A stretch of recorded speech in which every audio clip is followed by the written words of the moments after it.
ఏందే బొమ్మ బొమ్మ అంటే బొమ్మల మీదకి చంపుతా మళ్ళీ బొడుసు రావాలి పొల్లు ఎడతాడు వినబడతలేదా నీకు అవ్వో నువ్వు కొడితే నాకు పొడుసు వస్తుందానే ఏంటిదో చెప్పు కప్ప ముద్దు పెట్టుకొని ఏంది అని అడుగుతాను నీకు సిగ్గుమానం పెట్టలే దేవుడు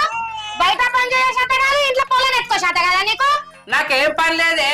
నిన్ను చూసుకుంటూనే ఉంటా బయట నాకు పానం అన్నది అవ్వో మగోడు మనకి మన కొత్తగా పెళ్ళయిందా నన్ను చూసుకుంటుండేందుకు పొల్లను కూడా అన్నావు పని చేయకపోతే ఇంట్లోకి ఎట్లా వెళ్తుంది ఎట్లెళ్తారు అంటారేంటే మనల్ని చూసుకున్నందుకు మీ అబ్బాయి లేరా ఆపదత్తే వాళ్ళేస్తారు గాని అయితే అని బుజ్జి ఒక 200 ఇక రాదే తలకాయ నొత్తంది కోటర్ వేసేస్తా మూతి మీదకి చంపితే మీసాలు రాలాలి నీకు మానం అనిపించలేదా ఇంకా కోటర్కి పైసలు అడుగుతానా అవ్వ కొడుకు గండు పిల్లి లెక్క బాగానే గదిరిస్తాను గానే ఇత్తవా అయ్యవా ఓ కప్ప మూతోడా